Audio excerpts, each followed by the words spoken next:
Muy buenas tardes, bienvenidos un día más a Todo es Geopolítica, bienvenidos al programa de actualidad. Repasamos todos los conflictos actuales que hay en el panorama geopolítico y sobre todo, como siempre, contamos con el mejor análisis. Empezamos, por supuesto, mirando a Estados Unidos. Es el foco de las tensiones en estos momentos. Hablamos del conflicto actual en Oriente Medio. Ojo a lo que está advirtiendo Blinken. Dice que es el momento más peligroso en los últimos 50 años. Dice que hay que ir hasta 1973 para encontrar una época más peligrosa para la región de Oriente Medio. Escuchamos al propio Blinken hablando de la escalada de las tensiones en la región después del ataque a militares estadounidenses en Jordania. Escuchamos a Blinken. Look, first, I think it's very important to note that this is an incredibly volatile time in the Middle East. I would argue that we've not seen a situation as dangerous as the one we're facing now across the region since at least 1973, and arguably even. Miramos también a Irán, otro de los protagonistas en este conflicto, que ha apelado este martes a la política. Insiste en que no es responsable de las acciones de las milicias islámicas de la región ante una posible respuesta de Estados Unidos a la muerte de estos 3 soldados en Jordania. La muerte de los primeros estadounidenses en acciones militares desde el inicio de la guerra en la Franja de Gaza ha elevado aún más la tensión en Oriente Próximo y de hecho Estados Unidos ha asegurado que va a responder al ataque con drones reivindicado por milicias iraníes. Ante estas nuevas tensiones, Teherán ha apelado hoy a una solución política y dice que está esforzándose para distanciarse del ataque asumido por la milicia Al-Nuyaba, una de las más prominentes de la resistencia islámica en Irak. Pendientes de Irán y pendientes también de un posible acuerdo de liberación de rehenes, un posible acuerdo entre Israel y Hamas, que ya les avisamos de que no tiene visos de prosperar, por lo menos a corto plazo. Y es que Hamas ha rechazado un proyecto de propuesta para la liberación de rehenes retenidos en la Franja de Gaza, que se desarrolló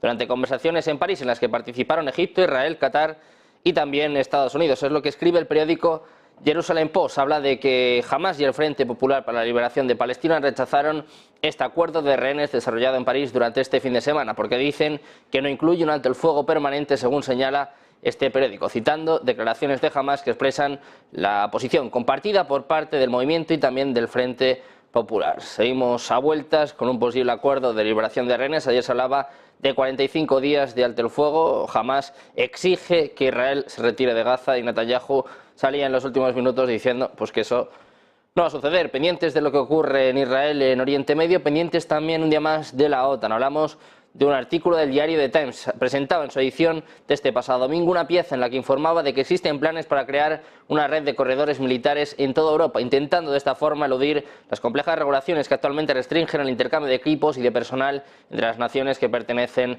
a la OTAN. El pasado mes de noviembre ya advertía el jefe de logística a nivel europeo de la OTAN, el teniente general Alexander Solfranc, que instaba a los países de la región a que establecieran zonas donde se permitiera el movimiento rápido de tropas y municiones en caso de un conflicto con Rusia. Estábamos pendientes de este artículo, pero ojo, porque hace apenas unos minutos ha hablado el alto representante de Asuntos Exteriores de la Unión Europea, ha hablado Borrell sobre este asunto. Lo escuchamos. So I think it's important that the European Union has taken seriously the fact that military assets that can be in one end of Europe has to be moved to the other end of Europe because the threat is there. It can take a long, depending on the roads, depending on the railways, the bridges, the airfields. This is a very prosaic thing, but very important.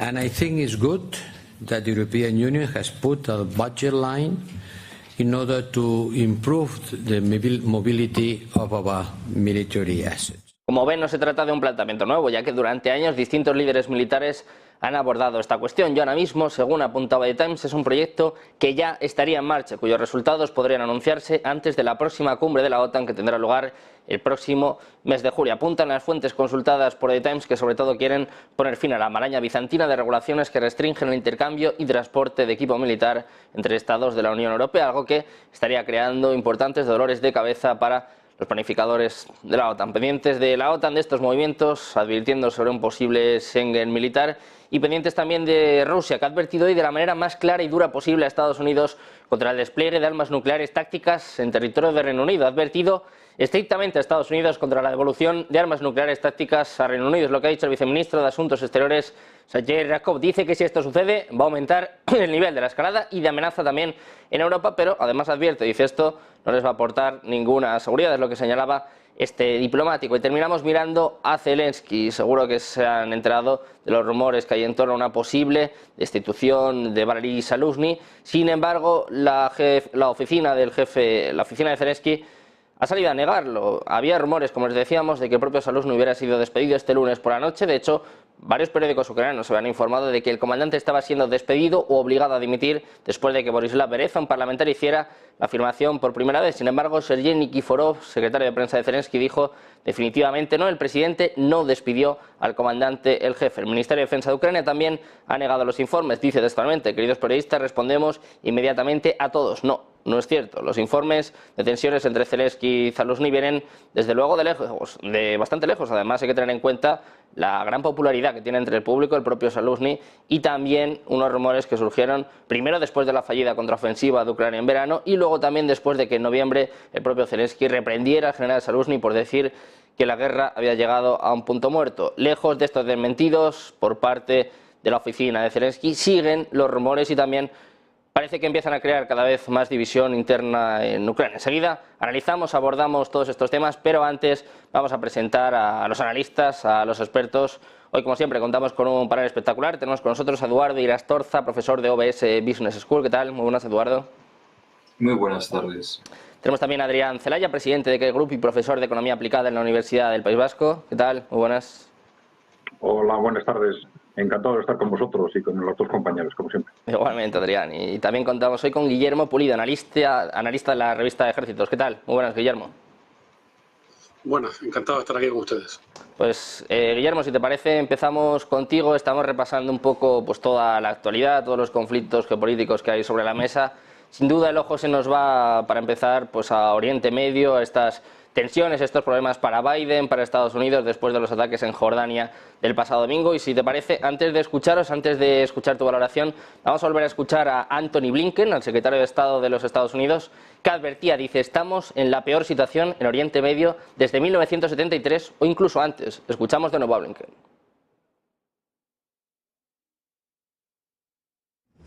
Look, first, I think it's very important to note that this is an incredibly volatile time in the Middle East. I would argue that we've not seen a situation as dangerous as the one we're facing now across the region since at least 1973, and arguably even... Bueno, pues estas son las declaraciones del secretario de Estado de Estados Unidos alertando, advirtiendo de la situación en Oriente Medio. Guillermo, ¿cómo ves tanto estas declaraciones como la escalada que estamos viendo durante las últimas semanas, pues que parece que no tiene fin? Sí, creo que las declaraciones no son nada exageradas. Desde luego estamos en una situación extremadamente volátil y que fácilmente podría llevar a una escalada regional bastante preocupante. Esto hay que contrastarlo con, por ejemplo, las declaraciones que había hecho Jack Sullivan a la hora cuando escribió un artículo en el Foreign Affairs en septiembre del 2023, diciendo que en las últimas décadas, desde hace 2 décadas, Oriente Medio no estaba en una situación tan tranquila, ¿no? Unos pocos días después comenzó el ataque del 7 de octubre y estamos en la situación actual, ¿no? Por tanto, es un contraste bastante importante que indica que, por un lado, Estados Unidos tenía la vana esperanza o había confundido los deseos con la realidad de que Oriente Medio o Oriente Próximo, depende de cómo lo denominamos, pues estaba bastante tranquilo y se estaba retirando desde hace varios años de Afganistán para concentrarse en lo que ocurría en...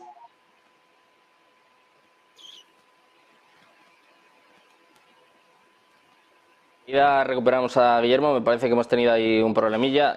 Si te parece, Adrián, vamos contigo. Quiero saber también tu opinión sobre este conflicto, esta escalada y también las palabras del propio Blinken diciendo, bueno, pues que es la peor situación desde hace más de 50 años. Sí, bueno, sobre la gravedad de la situación yo creo que es algo evidente.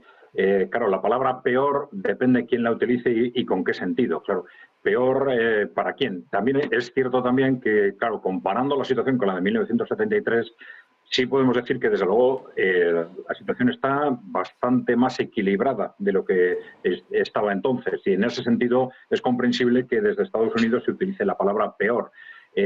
Hay un cierto desconcierto sobre sobre cuál es la situación real en este momento. Nosotros siempre hablamos de los túneles de Gaza, que hay bastante oscuridad alrededor de esto. Hay una versión muy inmediata de una fuente israelí de primer nivel que ha hecho referencia a que Israel ha conseguido destruir o ocupar entre un 20 o un 40% de la red de túneles. Bueno, esto, dicho desde fuentes israelíes, nos dice desde luego que en 3 meses de campaña pues el éxito desde luego es muy parcial. Pero bueno, independientemente de esto, está claro que también hay dudas muy de fondo sobre qué es lo que puede pasar a muy corto plazo, hasta dónde puede escalar la situación. Y desde luego las perspectivas son, en ese sentido, mucho más peligrosas que las de 1973, ¿no?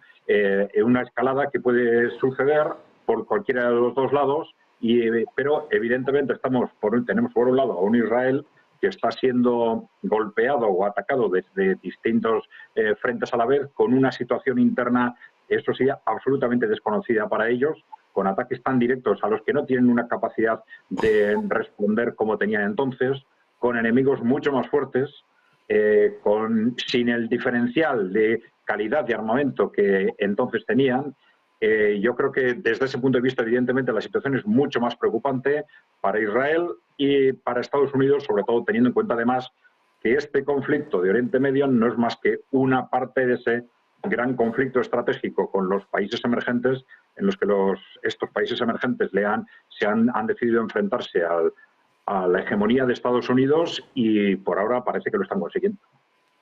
Bueno, pues parece que lo están consiguiendo como mínimo. Como bien explicas, Adrián, la situación está más equilibrada que hace 50 años. Eduardo, quiero escucharte también a ti, quiero saber qué opinión tienes de este conflicto y sobre todo de las palabras, en este caso, del secretario de Estado de Estados Unidos, un poco levantando la liebre, ¿no? Advirtiendo, creando incluso cierta alarma, ¿no? Diciendo que la situación está complicada. Indudablemente la situación yo creo que es más complicada de lo que nunca ha sido, precisamente por lo que se acaba de señalar, ¿no? Lo que ha señalado Adrián. Hay un mayor equilibrio de fuerzas. Israel siempre ha mantenido su ventaja en la medida en que cualitativamente sus armas eran superiores a los de sus enemigos, incluso también la preparación de sus hombres. Esa diferencia en la cantidad la suplía con calidad en estos dos aspectos, pero esa ventaja ha desaparecido. Ha desaparecido, ¿por qué? Pues porque Irán es, lo queramos o no, la gran potencia en la zona. Antes, en la primera intervención escuchábamos Oriente Medio, Medio Oriente. La verdad es que este debate, yo creo que ya estamos hablando de Oriente Medio, porque implica a países, incluso hemos visto bombardeos en Pakistán de resultas de todo este lío, ¿no? Va más allá de ese Oriente Próximo que asociábamos con Israel y con el Líbano. Indudablemente para Estados Unidos la situación es mucho más compleja porque es un aliado incondicional de Israel, y si la situación se pone complicada para Israel se va a tener que meter de hoz y coz en toda esta historia. De hecho, en lo que es el tránsito marítimo en el estrecho de Hormuz, pues estamos viendo que es el protagonista, ¿no? Es decir, Israel tampoco tiene la capacidad de acabar con los hutis ni con su armada de defender el tránsito de sus propios barcos. No necesita de Estados Unidos, necesita de sus barcos, necesita de su aviación, necesita de un frente múltiple que no es como está habituado a trabajar el ejército de Israel, Sahal, que es acabar primero con un frente y luego con el otro, primero con el lado de Egipto, luego con el de Líbano. Digamos que ahora mismo tiene muchísimos frentes abiertos, incluso a cientos, por no decir miles de kilómetros de su propia tierra. Indudablemente, yo creo que lo más evidente después de esta situación, Adrián lo señalaba, solamente un 20% de sus túneles. Bueno, Lo que es evidente de esta situación es que tanto por tiempo como por castigo, como por la desmesura de la respuesta de Israel proyectada en el tiempo, ya no estamos hablando de una operación de represalia. No es una operación de represalia con un intercambio final de prisioneros. Yo creo que están viendo la ocasión de dar un golpe muy fuerte encima de la mesa e implicar a todo el mundo y asegurarse su pervivencia como Estado durante los próximos 50 años ante la amenaza de un Frente Unido Islámico que tiene muy claro que también para ellos esta es una excelente oportunidad. Pendientes de Oriente Medio, pendientes de si hay respuesta o no por parte de Estados Unidos después de los ataques en Jordania que tuvieron lugar el pasado domingo. Pendientes también de Irán. Adrián, parece que está desmarcándose de estos ataques en las últimas horas, intentando un poco calmar las aguas. Hablaban ayer de que había varios planes sobre la mesa de Biden, un poco eligiendo pues, qué tipo de represalias iba a haber. De hecho, apuntaban a posibles ataques ayer. De momento, parece que Biden no ha apretado el botón y Irán está intentando pues, destensar un poco, ¿no? Diciendo que no tienen nada que ver con el eje de la resistencia, que actúan por sí mismos. Más bien, Adrián, no sé cómo ves estas tensiones y también el papel de Irán en el conflicto. Sí, vamos a ver, por lo menos desde una perspectiva de corto plazo parece claro que la estrategia de Irán es no buscar un enfrentamiento directo. La cosa es que se estén o no preparando para un enfrentamiento de este tipo, que supongo que pensarán que puede suceder.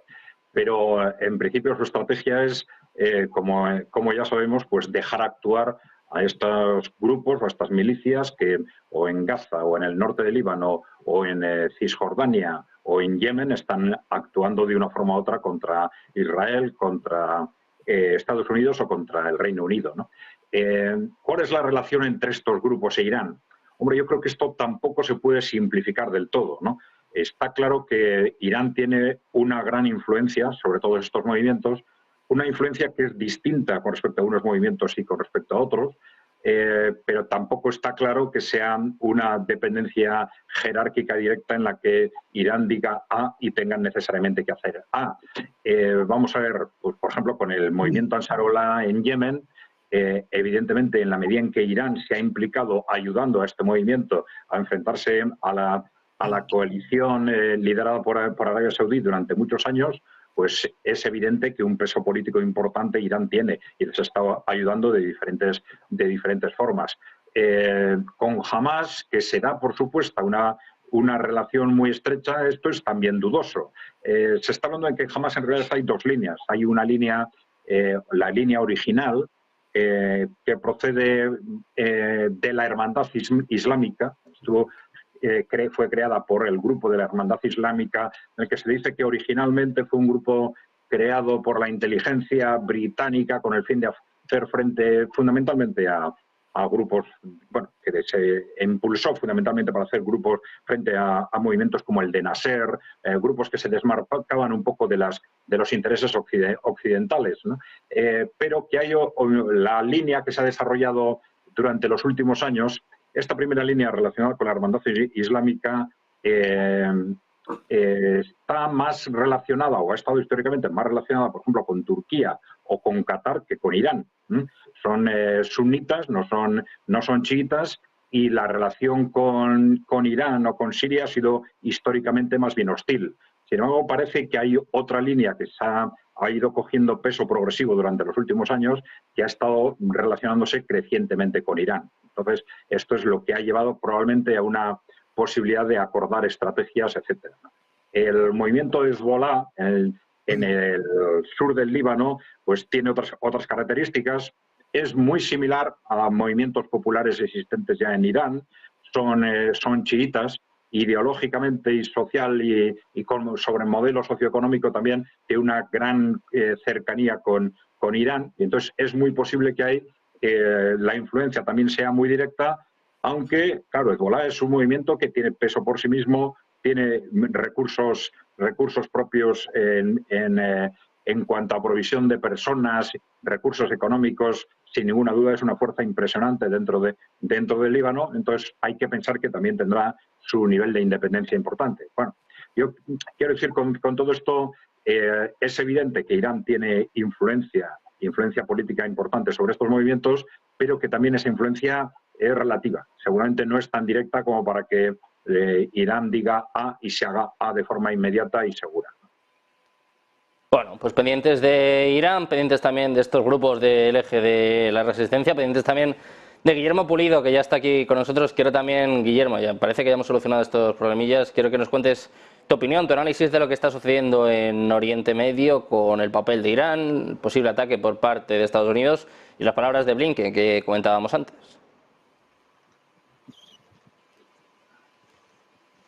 Sí, Guillermo, te decía. Sí, bueno, lo de Blinken, que estaba comentando que Estados Unidos haya confundido su deseo con la realidad de retirarse de Oriente Medio creyendo que estaba en una situación. Hola.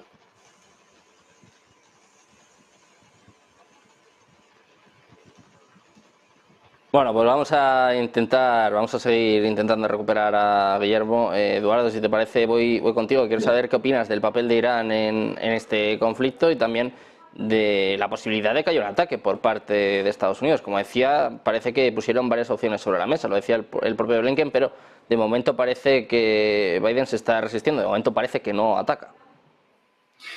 Así es, parece que de momento no ataca, amaga, pero no golpea. El papel de Irán al que te referías en toda esta situación, es obvio que Irán es una inspiración para muchos de los que están luchando tanto en Hezbollah como en Hamás, es indudable, ¿no? Pero estamos más cerca de eso que los americanos llaman la guerra híbrida, ¿no? Y terceros interpuestos que, bueno, si defienden mis intereses y están alineados con mis objetivos, pues lo que no voy a hacer es distraerles, en todo caso apoyarles. Es una realidad muy compleja. Es una realidad muy compleja en el sentido de que también hay que entender la mentalidad de la población árabe, de la población musulmana de la zona, ¿no? De la población palestina. Siempre históricamente ha habido muchísimos protagonismos y una voluntad de independencia. También estamos muy habituados a ver que casi estas guerras muchas veces son un asunto de familia, en donde realmente los que confías son los de tu familia, los de tu tribu. Todas estas cosas hay que tenerlas en cuenta, con lo cual, por mucho que quisiera Irán meterse a saco a dirigir, hay una actitud cultural, yo creo, por parte de ellos también a defender un margen de independencia y de iniciativa y de no responder más que ante sí mismos, ¿no? Eso es muy importante. Es una característica que muchas veces ha sido una debilidad a la hora de coordinar esfuerzos en anteriores ocasiones bélicas por parte de los palestinos, musulmanes, etcétera. Eso es importante, muy importante tenerlo en cuenta.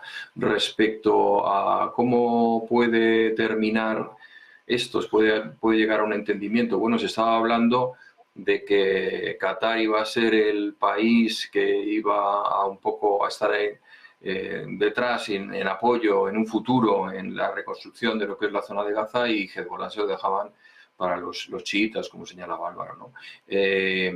Bueno, esto ya habla de una visión dispersa, diversa y muy particular de los escenarios.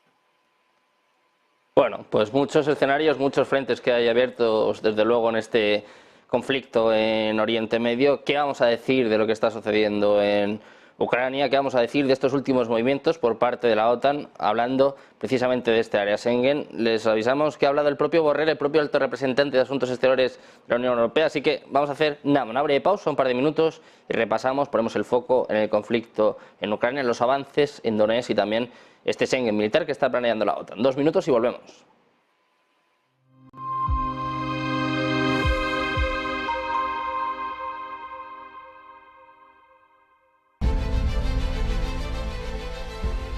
No puede volver atrás y cambiar el principio, pero puede comenzar donde está y cambiar el final. En Luna Sevilla queremos ser su asesor financiero de referencia para mejorar su presente y su futuro patrimonial, prestando nuestros servicios como agentes de Caser Asesores Financieros.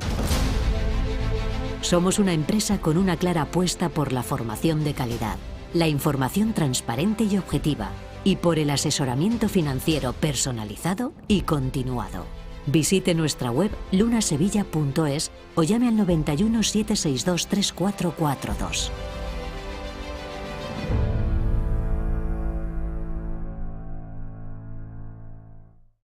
¿Se puede poner a prueba vuestra tecnología de trading? Sí. ¿Y vuestra ejecución funciona al milisegundo? Sí. ¿Y vuestros spreads están entre los más bajos del mercado, no? Si quiere, puede probar nuestra primera vez.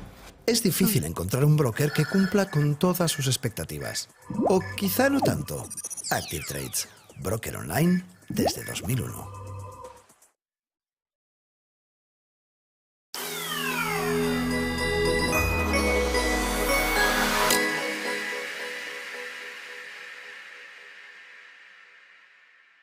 Hola, ¿qué tal? Muy buenas. Si estás viendo esta cadena es que te gusta estar bien informado y te gustan mucho los mercados financieros. Y lo más importante de todo, te gusta sacarle dinero al mercado.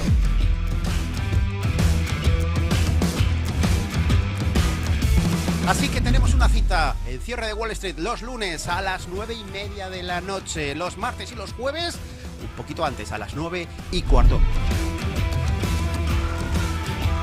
Aquí estaremos en Negocios Televisión explicando, consultorio, explicando por qué tomo decisiones de compra, por qué vendo, todo lo relacionado con los mercados. Ese consultorio a vuestra disposición para ver cómo veo el mercado y un montón de novedades que iremos anunciando próximamente.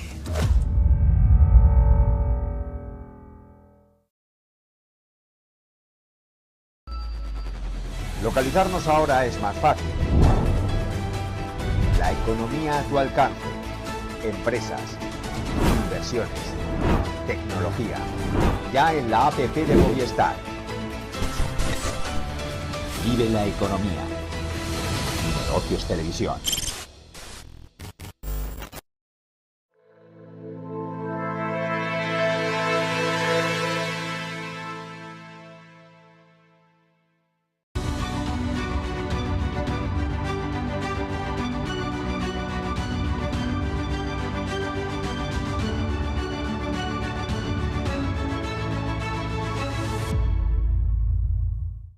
Ya estamos de vuelta en Negocios Televisión, de vuelta en Todo es Geopolítica, pendientes del tablero geopolítico, pendientes de los movimientos de la OTAN. Ojo a esto, es un desafío directo a Rusia, hablando el periódico The Times este mismo fin de semana de que la Unión Europea estaba planeando un Schengen militar. De momento no había declaraciones, pero ha salido hace apenas unos minutos Borrell, alto representante de Asuntos Exteriores de la Unión Europea, hablando sobre un Schengen militar y sus bondades. Lo escuchamos. I think it's important that the European Union has taken seriously the fact that military assets that can be in one end of Europe has to be moved to the other end of Europe because the threat is there. It can take a long, depending on the roads, depending on the railways, the bridges, the airfields. This is a very prosaic thing, but very important. And I think it's good that the European Union has put a budget line in order to improve the mobility of our military. Bueno, pues miramos a la OTAN, que no se preocupen en el chat, que enseguida hablamos de lo de Saluzny. Aquí sí, hablamos de los rumores de despido o un despido que de momento no es oficial, pero bueno, que apunta que va a suceder antes o después. Guillermo, si te parece, volvemos contigo a ver si a la tercera lo conseguimos. Quiero preguntarte por el conflicto en Ucrania, por el movimiento, el papel de la OTAN en este conflicto y sobre todo pues esta especie de desafío, ¿no?, con este Schengen militar del que se viene hablando durante bastante tiempo, pero según apunta The Times ya estaría en marcha. No sé qué opinas de esto, Guillermo. Sí, como bien dices, esto lleva bastante tiempo, del 2017, cuando comenzó la PESCO, la cooperación en materia militar en la Unión Europea. Pues se optó como una de las medidas imprescindibles, ¿no? Además, era fácilmente realizable porque casi todos los países estaban de acuerdo y además iba a tener un alto impacto estratégico, ¿no? Por tanto, es un tema que lleva bastante tiempo en el aire, ¿no? A pesar de que de su alta necesidad no se había terminado de ejecutar, se habían resuelto algunos pequeños problemas, pero otros como por ejemplo poder pasar el tamaño de los convoyes, el poder transportar carros de combate sin previo aviso, simplemente tener el papeleo de los pasaportes de las tropas que puedan pasar de un país a otro sin cortapisas. A la hora de una crisis militar o de una guerra, que los días y las horas son cruciales, pues es una medida que ya lleva bastante tiempo y que no debería plantear ningún problema por ningún Estado miembro.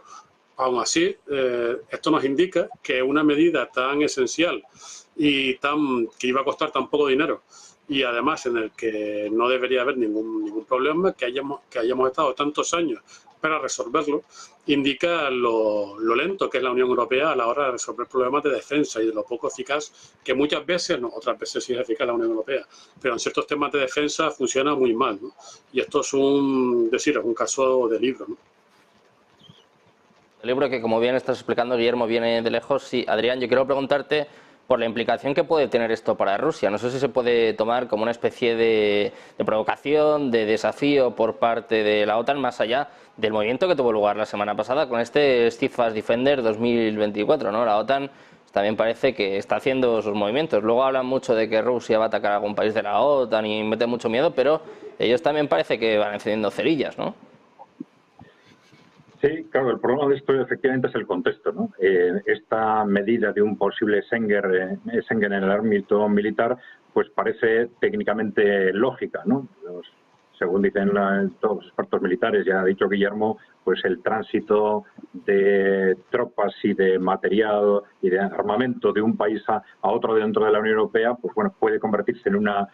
ahora es molesto, pero puede convertirse en una pesadilla en un caso de urgencia, entonces tiene una lógica técnica clara, ¿no? El problema efectivamente es el contexto, ¿no? Un contexto en el que, claro, casi un día sí y otro no, pues se nos habla desde los líderes occidentales y desde la OTAN en concreto, se nos habla del riesgo de un enfrentamiento militar a nivel del conjunto de Europa o de un enfrentamiento mundial, de la posibilidad de una tercera guerra mundial, de que tenemos que prepararnos para la guerra. Distintos líderes se lo dicen incluso a su población.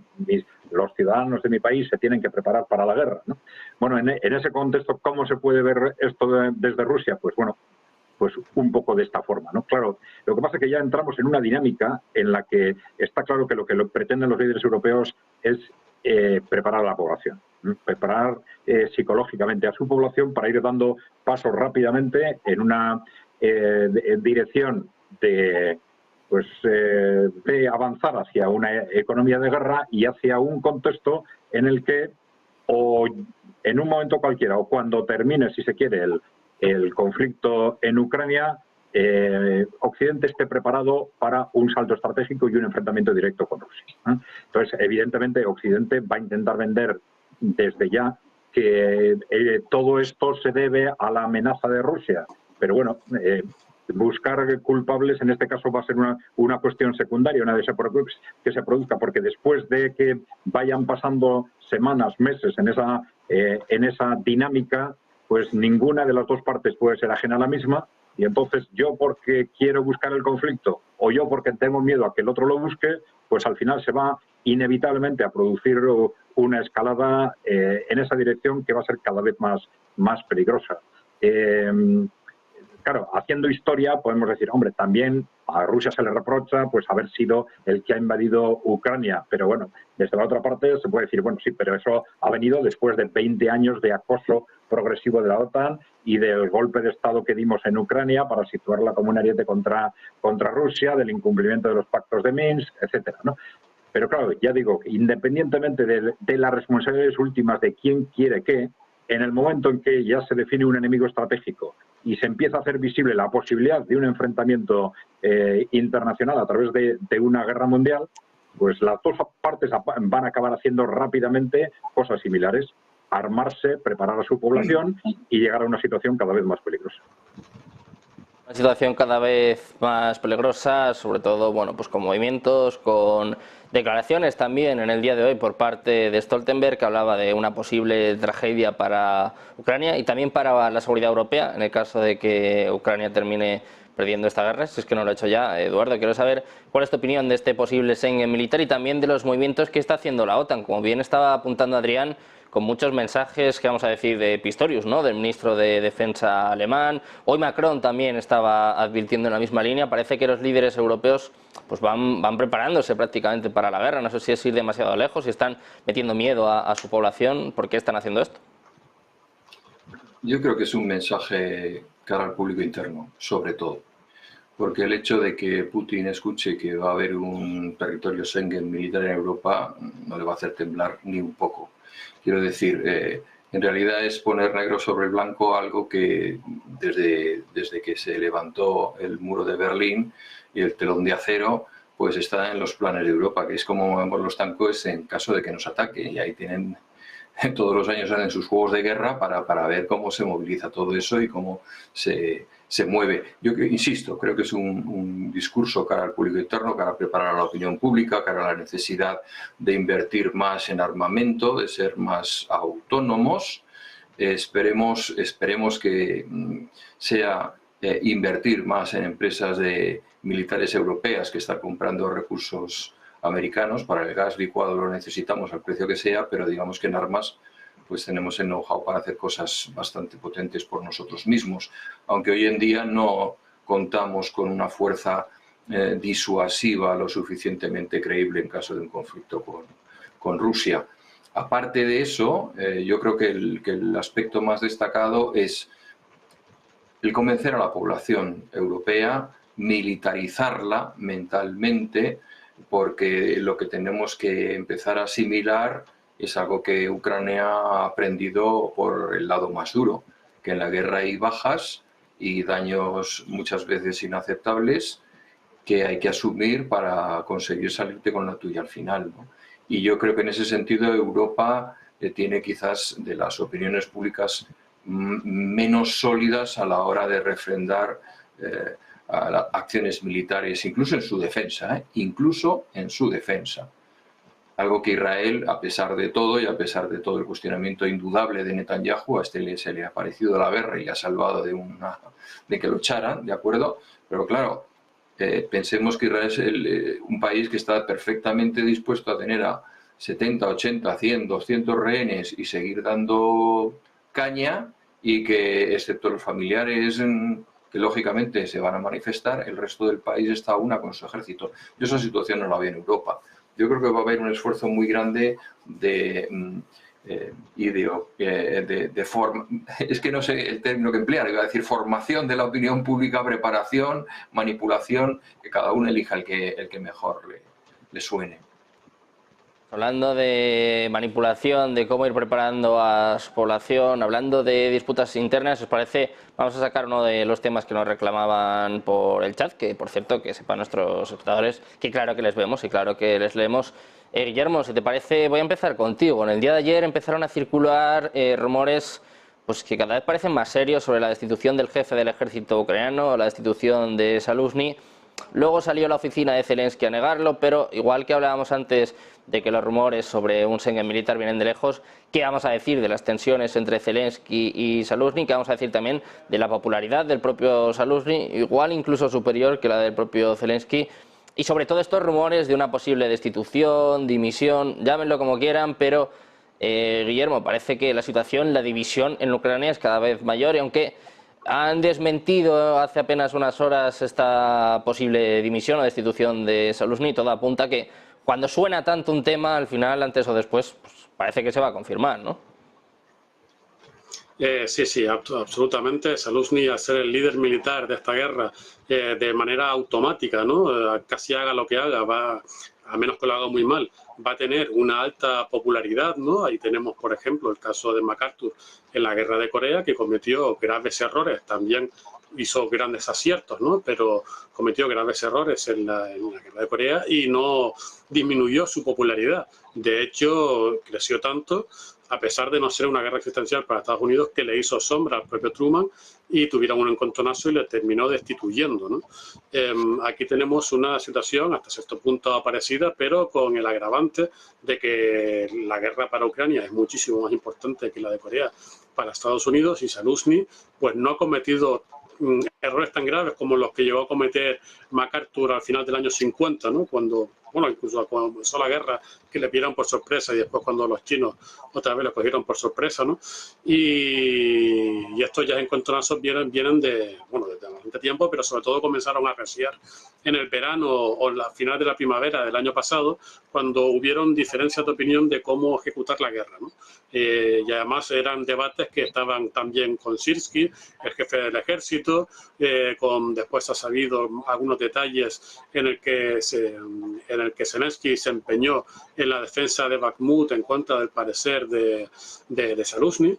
Y por tanto, a medida que también se van acercando la fecha de lo que deberían ser las próximas elecciones en Ucrania, que a lo mejor no se hacen, ¿no? Pues entonces pues es evidente que esas diferencias políticas en cualquier tipo de guerra, en un gobierno elegido democrático, como te ponía el ejemplo del caso coreano, pues hay tensiones, ¿no? Hay tensiones entre el liderazgo militar y el liderazgo político. Por ejemplo, también en Estados Unidos, en la Guerra Civil Americana, el que era el jefe militar, que era el general McClellan, incluso cuando lo destituyó Lincoln, se presentó a las elecciones contra Lincoln en la reelección, ¿no? Y estuvo a punto de ganar. Al final ganó Lincoln con cierta ventaja, pero hubo un momento que no. Por tanto, es decir, entre los gobiernos elegidos, ¿no?, en el que hay cierta pluralidad democrática, como hay en Ucrania, que se podrá criticar si es una democracia plena o no, pero desde luego los dirigentes se eligen en elecciones, pues cuando hay desavenencias graves con el liderazgo militar, este tipo de desencuentros es normal. Y ya veremos, lo que no se puede predecir es el resultado de esta contienda, ¿no? Pero desde luego es hasta cierto punto normal en el sentido que se puede entender, ¿no? No es algo extraordinario. Es muy grave también para el devenir de la guerra en Ucrania, porque Zelensky no se ha caracterizado por su sabiduría militar y, por tanto, si quitan a Zaluzhny, probablemente el que venga después no será tan bueno, ¿no? Y por tanto, en fin, ya me estoy enrollando mucho y en fin, a ver lo que dicen mis compañeros. Pues a ver qué piensan, a ver qué opina en este caso Adrián. Como decía, estos rumores sobre Zaluzhny vienen de muy lejos, también de que el propio Zelensky estaba intentando intervenir en el ámbito militar, en terreno militar, aunque como bien está explicando Guillermo, pues su sabiduría en este ámbito, pues igual que la mía, quiero decir que no, quizá no es más apropiado para meterse en este tipo de decisiones, Adrián, pero parece que estas tensiones entre Zelensky y Zaluzhny van cada vez a más y que pueden terminar costándole el puesto. Además se hablaba de un reemplazo que quizá gusta más a Estados Unidos, ¿no? Quizás tiene algo que ver también en esto Estados Unidos. No sé qué piensas tú de todo esto, Adrián, y sobre todo cuánto le queda a Zaluzhny en el cargo. Sí, vamos a ver, yo creo que es interesante tener en cuenta realmente qué es lo que ha pasado durante estas últimas horas, o ayer en concreto, ¿no? Vamos a ver, según al final de las distintas fuentes ucranianas, parece que lo más verosímil es que lo que haya sucedido es un movimiento por parte de Zelensky, de la presidencia, en el que ha convocado a una reunión a Zaluzhny y en esa reunión le ha transmitido que tenía que dejar el puesto y que se le ofrecía una alternativa. En las alternativas se ha mencionado una embajada, ¿no? Una embajada en un país europeo. Y Zaluzhny se ha negado, ha dicho que no aceptaba, ha terminado la reunión. Posteriormente, ¿qué ha sucedido? Zelensky se ha puesto en contacto con, vamos a decir, con sus padrinos de referencia en el Reino Unido. Y Zaluzhny se ha puesto en contacto con la Casa Blanca. Y la Casa Blanca ha intervenido. Mientras tanto, parece que Zelensky incluso ha llegado a firmar el decreto de destitución de Zaluzhny. Y ha llegado a firmar el decreto, pero ese decreto no se ha llegado a publicar porque entre la firma y la publicación pues se ha producido la llamada de Estados Unidos y la presión de Estados Unidos para evitar que se diera ese paso, ¿no? Entonces, al final, en principio, la destitución no se ha producido, pero claro, el resultado es bien conocido y se va a extender rápidamente en Ucrania, y esto, claro, significa en sí mismo una victoria política muy grande para Zaluzhny, un reforzamiento importante y un debilitamiento claro para Zelensky. Pero, claro, estamos en una situación límite en la que no está tampoco muy claro. Evidentemente, el peso de Estados Unidos es clave a la hora de que esto se mueva en una u otra dirección, pero claro, tal como está en este momento estas dudas sobre lo que va a hacer o no va a hacer Estados Unidos cara al futuro, pues no sabemos hasta dónde llega este peso. Y las situaciones límite en las que un país se está descomponiendo, en una situación ya de pérdida de guerra, de descomposición militar, de descomposición social, de descomposición política, pues todo es posible. Puede haber golpes de mano en una u otra dirección que en otras circunstancias serían imposibles, pero que en una situación como esta quizás puedan darse. Lo lógico es pensar que la situación evolucione en principio de acuerdo con dónde están las fuerzas reales, teniendo en cuenta que en ese contexto Estados Unidos parece la fuerza mayor, tiene una influencia mayor que la del Reino Unido, que es el que, como siempre, está manteniendo dentro de Occidente las posiciones más radicales. Pues parece que esa influencia de Estados Unidos pues llevará a una sustitución en un momento determinado de Zelensky o por Zaluzny o por alguien bien visto por Estados Unidos. Pero bueno, eso teniendo en cuenta cuál es el contexto actual. Pero hay que tener en cuenta que el contexto de Ucrania es un contexto que se va deteriorando rápidamente y que si hace un tiempo se veía a Zaluzny como una persona que podía hablar con los rusos, cosa que Zelensky se le había hecho a sí mismo imposible, pues por sus propias actuaciones o por su dependencia de ese ala más agresiva que es el ala británica, ¿no? Pero que alguien como Zaluzny quizás podría hablar, pero claro, esto se decía hace unos meses, la situación se deteriora mes a mes, semana a semana, día a día, y quizás tampoco alguien como Zaluzny simplemente con capacidad de hablar vaya a ser suficiente dentro de 3 o de 4 meses, porque la situación bélica haya avanzado a unos niveles ya de desbordamiento, digamos.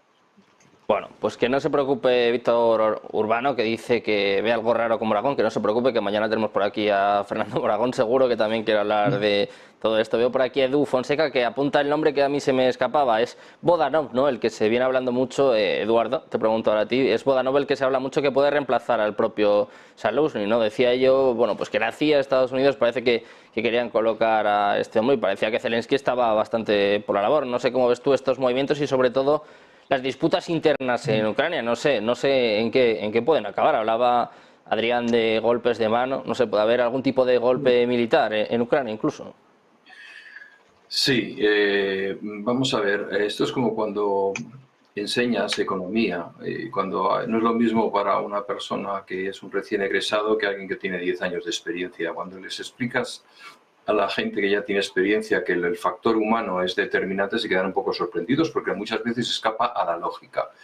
Pero efectivamente, Zaluzny ha cometido involuntariamente el peor de los pecados para un político como Zelensky, que es más popular que él. Tan simple como eso. Es decir, yo recuerdo casos de bancos importantes en donde el CEO salía dando unas declaraciones en un importante medio internacional y el presidente decía, ¿y por qué no salgo yo? Y al día siguiente era destituido. Esto es bastante habitual. MacArthur dijo en su momento que estaba dispuesto a tirar la bomba atómica. No fue eso lo que le sacó realmente del puesto de jefe, sino el recibir al presidente Truman y no cuadrarse y darle la mano. O sea, ni saludo militar ni nada. Es decir, Truman lo primero que pensó es, ¿este señor no se ha dado cuenta que yo soy el jefe de las Fuerzas Armadas? Entonces dijo, se acabó. Eso a las 24 horas estaba fuera, ¿no? Con toda la popularidad que tenía. Respecto a que haya golpes de mano, hombre, a mí no me sorprendería que cualquiera de los dos se encontrase con una sorpresa por la noche de quiero que me acompañe a un sitio, ¿eh? O sea, que llegue un coche y se lo lleve al viejo estilo eslavo en donde funcionan así, ¿no? Es decir, yo creo que sí, la solución intermedia, ese personaje interpuesto, pues obviamente es algo interesante. Pero vuelvo al ejemplo del mundo económico. Un presidente de una gran empresa es alguien que se puede entrevistar con todo el mundo, que conoce a todo el mundo, que está en la agenda, que es admitido. Rusia estaría dispuesto a negociar con un militar, de militar a militar, porque es como se lo ha planteado un conflicto militar. Con un político y un debate ideológico, es decir, de ninguna manera va a entrar al trapo. O sea, Zelensky yo creo que está absolutamente quemado. Zelensky efectivamente tiene el apoyo del Reino Unido, que da los golpes de mano más, digamos, decididos y sorprendentes, o sea, incluso más allá de lo que haría la propia administración norteamericana, pero no deja de ser Inglaterra, el portaaviones de Estados Unidos en Europa. Con lo cual, pues al final, si Estados Unidos toma en consideración a su aliado europeo británico, pues buscará una tercera persona interpuesta, pero si no, no me cabe ninguna duda de que el general Zaluzny será el que salga reforzado de esta situación. De momento, la que no está saliendo reforzada ni mucho menos es Ucrania, que si ya tiene problemas en el frente, en el campo de batalla, pues encima parece que las disputas internas pues cada vez van a más. Si os parece, antes de terminar, estabais hablando de Estados Unidos, de Reino Unido. Quiero comentar un último tema, Guillermo, tenemos unos 5 minutillos, así que vamos a ir un poquito más rápidos. Rusia advirtiendo a Estados Unidos del despliegue de armas nucleares en Reino Unido. Una información que salía también la semana pasada, hablaban de ojivas nucleares que estarían trasladándose a Reino Unido. Ya ha salido el viceministro de Asuntos Exteriores, el Jay Rakow, diciendo bueno, pues que es una advertencia estricta y además dice que no va a haber más seguridad en Europa por esto, más bien todo lo contrario, advirtiendo directamente a Estados Unidos. No sé cómo ves esta cuestión nuclear después de, bueno, del fin del Tratado START y bueno, pues de estas advertencias por parte de Rusia a Estados Unidos. Bueno, en la propia doctrina estratégica, revisión estratégica de la defensa que hizo Reino Unido en 2019 ya se estaba dando decidieron incrementar un 40% o que en los próximos años iba a incrementar un 40% el número de ojivas nucleares, ¿no? del propio Reino Unido, no de Estados Unidos, en Inglaterra, que no tiene ninguna en estos momentos. Y una vez comenzó la guerra de Ucrania hubo una revisión sobre esa revisión y se dieron cuenta que aparte de tener un 40% más de ojivas nucleares estratégicas, que probablemente van a necesitar más de un 40% para tener un nivel mínimo de balance nuclear estratégico con Rusia, para poder tener un intercambio en cierta probabilidad de éxito, van a necesitar armas nucleares tácticas y además que reaseguren el compromiso de Estados Unidos con sus aliados, ¿no?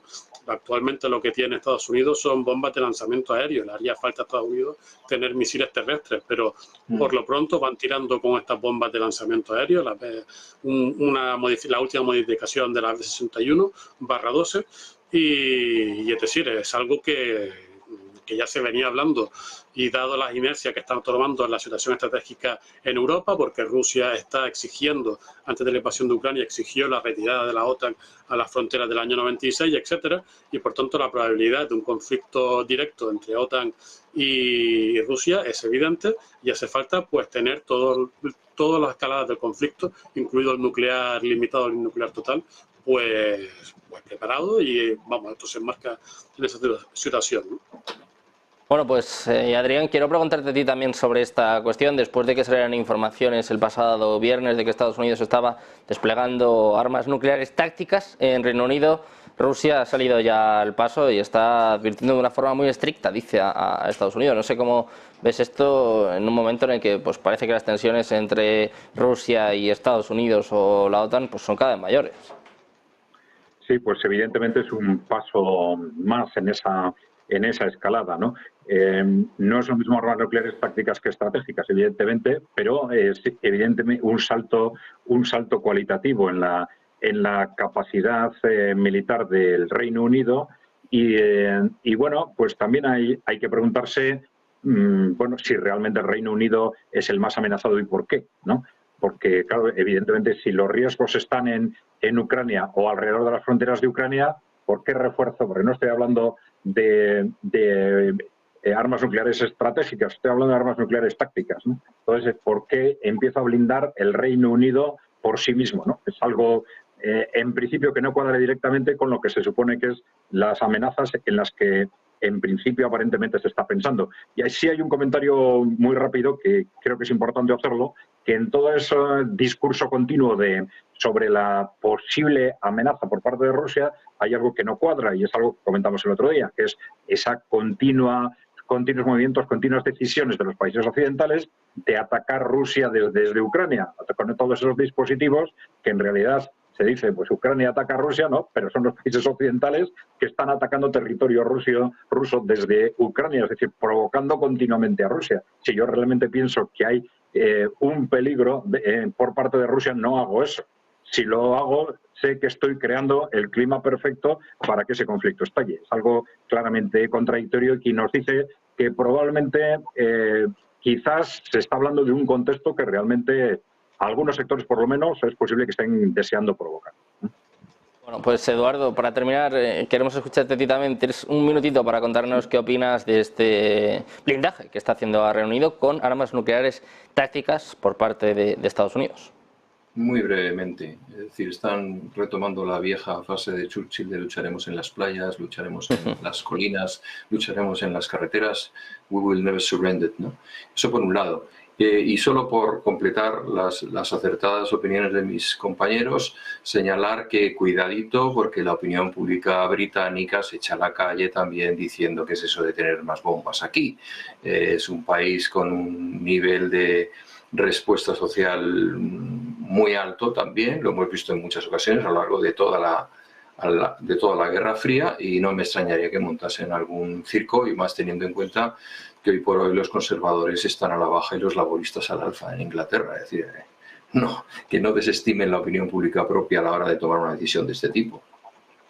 Bueno, pues veremos qué pasa en Reino Unido, también sobre todo qué decide Estados Unidos y en este caso la OTAN con estas provocaciones a Rusia y con la respuesta ya por parte de Reskov en las últimas horas, pendientes de todos estos eventos. Como vemos, muchos conflictos encima de la mesa. Les damos las gracias a los tres, Guillermo, Adrián, Eduardo, por estar con nosotros esta tarde y poner un poquito de luz en todos estos asuntos. Muchas gracias a los tres, un placer. Igualmente, un saludo. Buenas tardes a los tres, buenas tardes también, por supuesto, a todos nuestros espectadores, a los que un día más les decimos que no se vayan porque seguimos con la economía, con la geopolítica, seguimos pendientes de la actualidad, como siempre, con la mejor programación aquí en Voces Televisión.